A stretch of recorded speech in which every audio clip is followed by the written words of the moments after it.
I heard the sharp click of his Italian leather shoes echoing down the dimly lit corridor, and my stomach twisted like a bad investment. It was after hours in the finance department of our Midtown Manhattan firm, the kind of place where dreams of Wall Street glory go to die under fluorescent lights. Everyone else had bolted for craft beers and rooftop bars, but there I was, buried in a labyrinth of spreadsheets that could make or break our next fiscal quarter. My screen cast a cold blue glow on the walls, illuminating rows of data I'd crunched to uncover a $1.5 million inefficiency in our supply chain partners. Then he appeared in the doorway, Marcus, our CFO, with his perfectly gelled hair that screamed, trust fund kid, a perpetual tan from weekend jaunts to the Hamptons, and that ridiculous platinum watch dangling like a trophy he hadn't earned. He leaned against the frame with that condescending grin, eyes glazing over my work as if it were a child's doodle. Still tinkering with those numbers? Huh, he drawled, chuckling like he'd just invented sarcasm. Adorable. Real junior analyst energy. Junior analyst? The projections he was about to parade in front of the board tomorrow were built on my algorithms, the risk assessments, the cash flow optimizations, the vendor renegotiations that kept us afloat while rivals sank. All my sweat, repackaged as his genius. This wasn't a one-off, it was his playbook. Interrupt me in meetings to parrot my ideas with a deeper voice. Steal my slides for town halls and claim them as executive insights. Last quarter, he presented my cost-saving model verbatim, right down to the footnote I'd added on inflation hedges. He didn't even correct the minor formatting glitch. And me?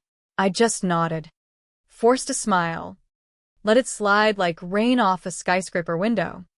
Because in this world, as a woman navigating the boys' club of high finance, you don't scream, you strategize.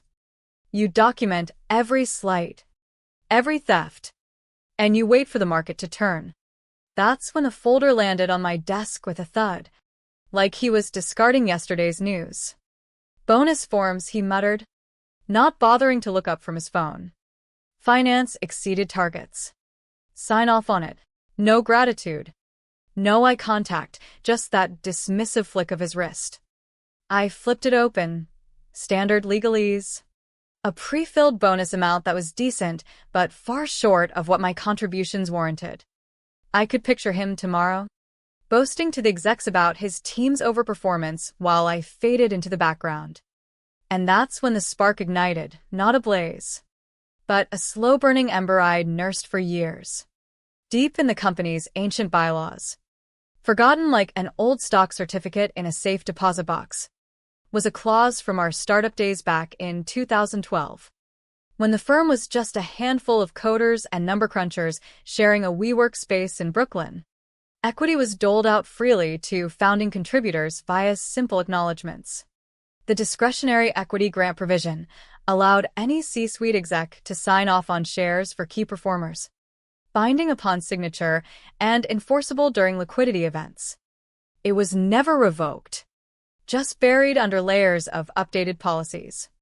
All it needed was a nod to a prior agreement and a scribble. Marcus was still scrolling his screen, probably texting his yacht club buddies. His fancy pen sat idle on the desk. So I did it. In the blank space below the bonus confirmation, I typed a single line in the same Arial font. Equity allocation of 4% as per prior verbal agreement. Retroactive to fiscal year commencement. He didn't glance twice, just snatched the pen, signed with a flourish, and tossed it back. Don't blow it on shoes, he smirked, striding out. I didn't react. Not outwardly. But inside, the pieces were aligning like a perfect trade. The official Slack ping came like a market bell at opening, sharp, unexpected, and loaded with implications. Q3 bonus pool activated. Divisions hitting early targets eligible. Forms due to supervisors by end of day. The emojis flooded in. Thumbs up, money bags, even a few fireworks. Our finance team had smashed every KPI weeks ahead, thanks to the overhauls I'd engineered while Marcus golfed with investors. But the real buzz? Whispers in the break room about corporate activity on the horizon. Vague exec memos about strategic alignments. Calendar blocks for confidential reviews. I knew the signs from my days poring over merger docs during a near-miss acquisition 2 years back. A buyout was brewing. And if that hit, liquidity would trigger every dormant equity clause in the books, including mine. That afternoon, Marcus swung by again, sliding the folder over without sitting. Acknowledgement form. We crushed it. Sign here. His thumb danced on his phone. Tea time at 3? Confirm. I paused, pen in hand, feeling the weight of opportunity. The clause echoed in my mind, binding upon executive signature. No board override needed. I added the lines seamlessly, handed it back. He signed without reading, muttered good job or whatever, and vanished. Back at my station, I scanned it immediately.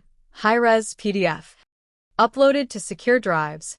Cross-reference with the bylaw archive I'd accessed via an old VPN loophole from the legal team's defunct portal. The language matched perfectly, as per prior verbal agreement, implying discussions we'd never had. But who could prove otherwise? Retroactive to January 1st. If a deal closed, that 4% would vest instantly. Class A shares with voting rights and payout priority. I didn't tell a soul. Not my cubicle neighbor, who complained about Marcus daily. Not the HR rep, who'd once confided in me about his leadership style. This was surgical precision, not a gossip session. That night, as I left the empty office, the city lights twinkling below like distant trades, I felt the shift. No more invisibility. The game was rigged, but now I'd rewritten the rules. The silence in Slack was the first clue, usually a frenzy of pings and memes. Now eerily quiet, like the calm before a stock crash. Finance channels went dormant. No one dared speculate. Then the calendars morphed, directors vanishing into executive syncs with no agendas. Project leads canceling stand-ups, citing reprioritization. It reeked of top-level maneuvering, the kind that precedes a major announcement. I dove deeper, pulling up archived M&A protocols from 2021's aborted deal. There, in the fine print of the equity conversion guidelines, was confirmation, upon acquisition or merger. All signed equity acknowledgments activate retroactively. Enforceable without dispute if executive endorsed. No loopholes for oversight. My form was ironclad. Fiscal year start. Check. Signature. Check. The clock was ticking. And Marcus, with his cavalier scribble, had just handed me a golden ticket. I monitored the internal audit feeds discreetly, access I'd retained from a policy review project years ago. A subtle query popped up. Anyone have legacy equity clause breakdowns? Crickets. No one remembered. But I did. By Friday, the email dropped like a stealth trade. Strategic acquisition announcement, confidential. We'd been bought by a private equity giant, touting synergies and growth opportunities. Buried in the legalese. Equity updates to follow Monday. All agreements honored per policy. My pulse quickened, but I stayed composed. This was the trigger. Class A shares would list me alongside the C-suite, diluting Marcus's stake in the process. Slack erupted subtly, emojis. Vague congrats, but legal's channel buzzed with urgency. Needs CFO sign off on cap table discrepancies. Then, urgent call-in. I pictured Marcus lounging, oblivious, until the pings pierced his bubble. By 6 p.m., hallway whispers confirmed. He was pacing, phone glued to his ear, face reddening like a bad quarterly report. The unraveling had begun. He had no clue the junior he dismissed had just checkmated him. The update landed in every inbox at precisely 8:05 a.m. As predictable as the morning bell on the NYSE floor. Subject: Updated shareholder equity roster, post-acquisition adjustments. Confidential. I clicked open, sipping black coffee from my chipped mug, scanning straight to page 4, Class A and preferred allocations. And there it was, my name, bolded in the same Helvetica as the execs. For percent Class A non-dilutable. Retroactive FY start. No footnotes. No qualifiers, just cold, hard fact, embedded in the document that would dictate payouts in the multi-million-dollar buyout. Marcus's slice? Still 6%, but now overshadowed. His voting power diluted by my unexpected entry. Class A meant priority in distributions, a voice in decisions. I'd gone from spreadsheet jockey to stakeholder overnight, all because of one unread line and a dusty clause. I leaned back in my chair. The office hum around me unchanged, keyboards clacking, printers whirring, but inside, a quiet storm brewed. This wasn't vindication yet, it was the setup. The boardroom fallout would be the punch. I wasn't invited to the earnings call, but I didn't need to be. Rumors trickled down by 10 a.m. via discreet DMs from allies and ops. Marcus had started strong. Voice booming through the speakers about record synergies, but when the cap table slide flashed up, his cadence cracked. Moving to equity structures. We have updates reflecting legacy agreements. A pause. Heavy as an unsold position. Someone in the room, a board vet, from what I heard, leaned in. Legacy. Clarify this 4% allocation. Marcus stammered. Papers rustling audibly. It's an administrative acknowledgement. Under review. But legal interjected. Calm as a bond yield. No review needed. The clause is active. Signature binding. Enforceable per 2012 bylaws. The room chilled. Whispers later painted the scene. Marcus's face draining of color. His watch suddenly too tight on his wrist. He tried to pivot. This was informal. A bonus form oversight, but the chair cut him off. You signed it without reading? During due diligence. A silence stretched, broken only by the faint beep of the conference line. By noon, the whispers turned to waves. My Slack lit up, not with accusations, but subtle nods. A dev lead I'd helped with budget modeling DM'd. Heard the news. Smart play. An investor relations guy. Usually aloof. Emailed. Your model's always impressed. This, next level. People who'd ignored my input in meetings now spelled my name right in threads. Marcus? Radio silent. His calendar showed strategic offsite, code for damage control. I pictured him in his corner office, staring at the signed form blown up on his screen, realizing the junior he'd mocked had outmaneuvered him with his own pen. No gloating from me. I kept grinding on Q4 forecasts, but now with a stake in the outcome. The afternoon brought the first direct ripple. HR summoned me to a routine policy chat, but it was anything but. The rep, a no-nonsense type with wire-rim glasses, closed the door softly. This equity grant, it's legit. Board's acknowledging it. She paused, eyes searching mine. Any context? I kept it neutral, just followed protocol. She nodded, a hint of respect flickering. Well, congrats. Payouts vest next week. Walking out. The hallway felt different, wider, brighter. No more slights. But the real test? Seeing Marcus unravel further.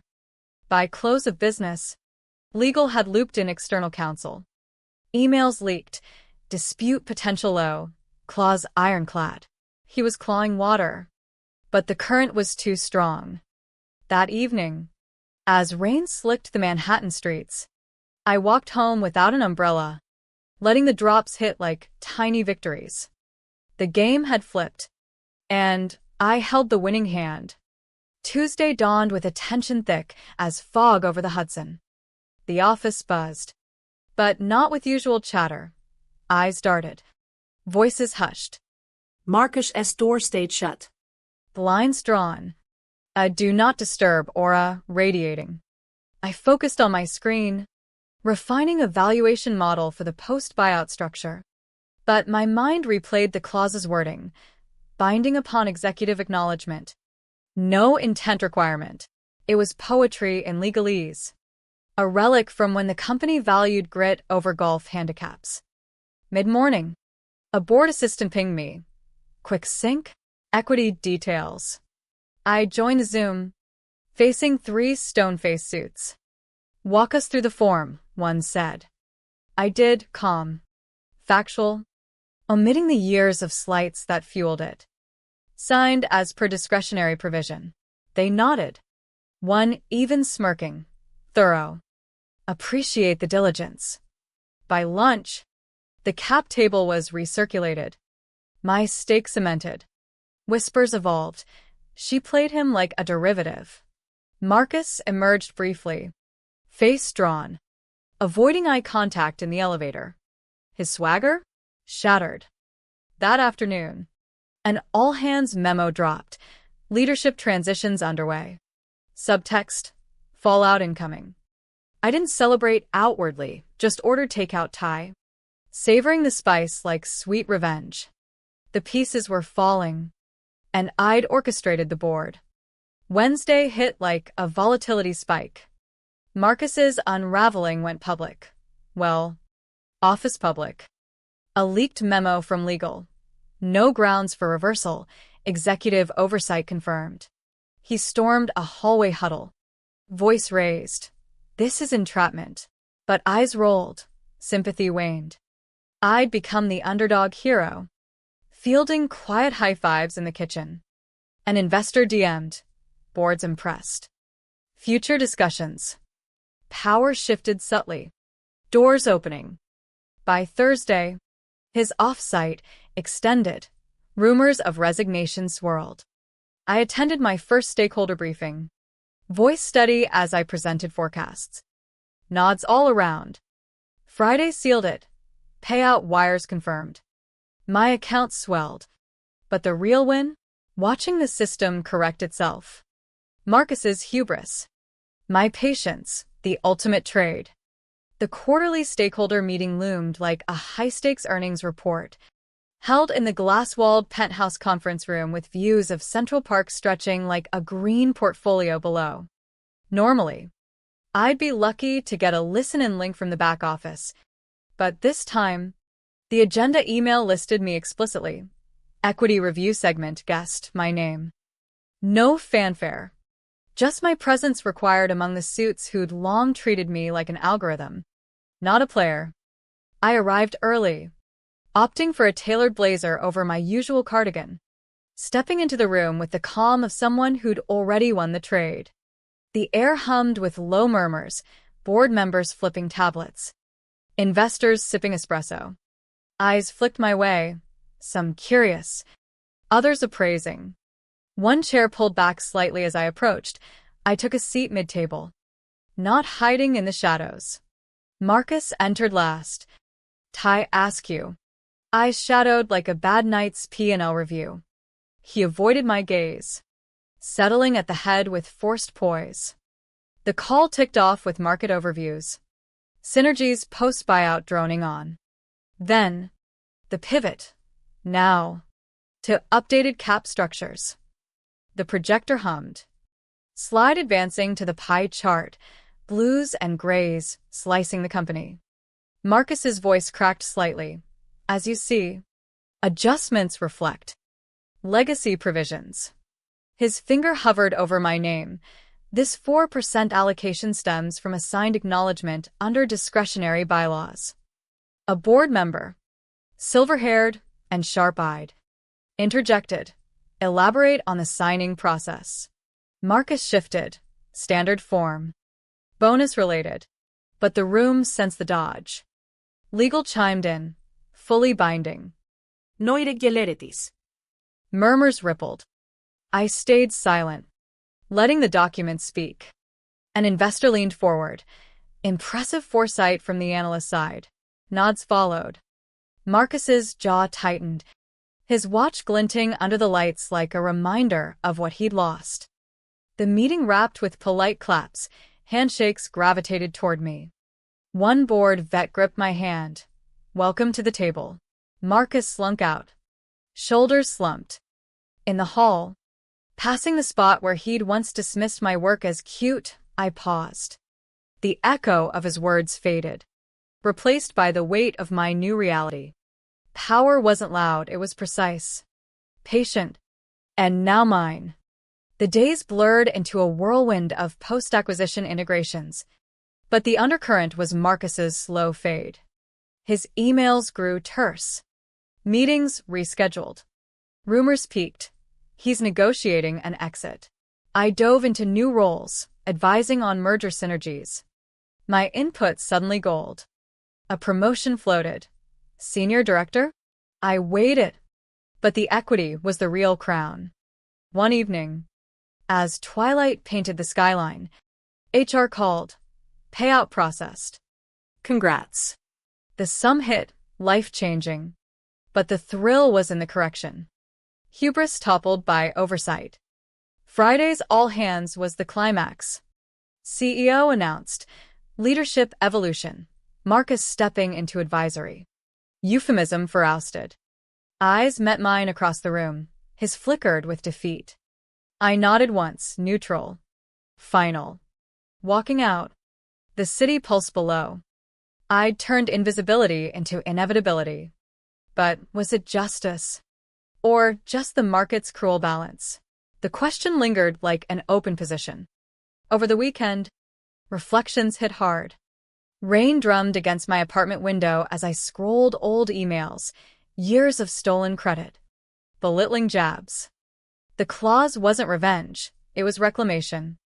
Monday brought fresh starts, my nameplate updated, invites to strategy sessions flooding in. Colleagues' tones shifted. Respectful. Collaborative. No more junior labels. Marcus's office emptied by noon. Boxes carted out. A farewell email. Grateful for the journey. Hollow. I archived it. Moving on. The buyout closed seamlessly. My shares vesting fully. Invites from headhunters poured in. But I stayed, now with leverage. Evenings.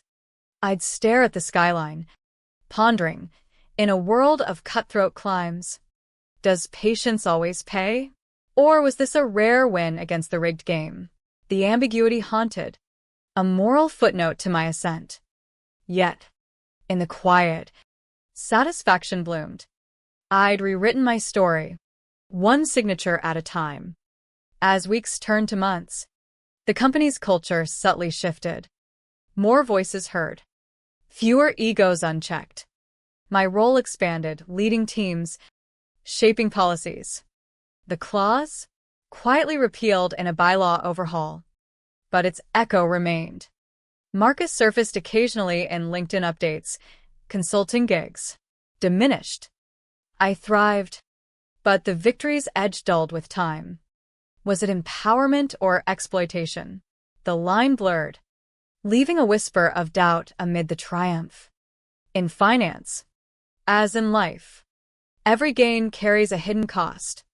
The merger's afterglow faded into routine, but my elevated status lingered like a premium stock in a bull market. Board invites became standard, my insights on risk models now sought after, not sidelined. Colleagues who'd once bypassed me for input now scheduled coffees. Their tones laced with newfound deference. Your take on the hedging strategy? They'd ask. Eyes earnest.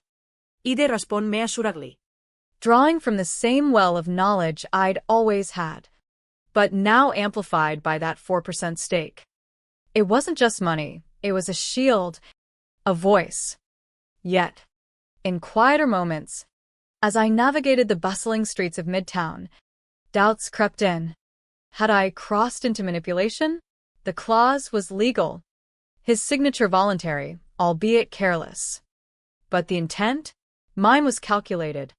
Born of accumulated grievances. Marcus's fall replayed in fragments, his pacing silhouette behind frosted glass. The hushed arguments leaking from legal. Whispers painted him broken. Divorce rumors. A hasty move to Connecticut. Sympathy flickered, but vanished against memories of his dismissals. Entry-level, he'd sneered, while pocketing my breakthroughs.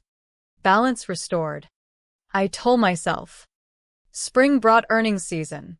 My first as a stakeholder. The conference room hummed with tension. I sat front row. Tablet ready. The new CFO, a sharp, no-nonsense woman, presented flawlessly, crediting teams openly. No sift. Just transparency. My models featured prominently. My name attached.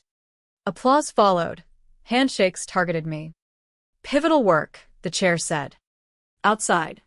Cherry blossoms swirled like confetti. Victory tasted sweet, but reflective. What if he'd read the form? A butterfly effect of altered fates. The moral quandary gnawed. In corporate America's Darwinian climb, is cunning survival or sin? I pondered over late-night wines. The city lights mocking easy answers. By summer, the company thrived, stock equivalents soaring. My payout compounding. Invites to industry galas arrived. I attended one. Mingling with titans. Heard your story, a VC murmured. Brilliant. I smiled politely. But inside, the narrative felt incomplete. Marcus's hubris was the villain, but my silence the enabler. Closure eluded. Fall's chill mirrored introspection. A LinkedIn message arrived from Marcus. Congrats on the ascent. Lesson learned. Terse, but telling. I replied neutrally. Best wishes. Catharsis? Partial. The saga underscored human fragility, pride's pitfalls, patience's power. But the ethical echo persisted. When does outsmarting become outmaneuvering morality? The question hung. Unresolved. A perpetual trade in life's ledger. As winter approached, I mentored juniors, stressing diligence over drama. Read everything, I'd advise. A veiled nod to the past. The company evolved diversity initiatives. Credit where due. My influence? Subtle. Satisfying. Yet, in solitary walks along the East River, reflections deepened. Triumph's price, a sliver of soul. Traded for equity. Was it worth it? The wind whispered yes. But the waves murmured doubt. The story closed not with fanfare, but a quiet audit of self. Years blurred, but the ripple effects endured. The company, now a subsidiary of the PE behemoth, expanded globally, my early models foundational to the growth. I rose to VP, shaping strategies from the corner office once Marcus's. Glass walls, city views, a far cry from my cubicle days. Teams reported to me, credit flowed freely. Your idea, I'd insist, fostering the culture I'd craved.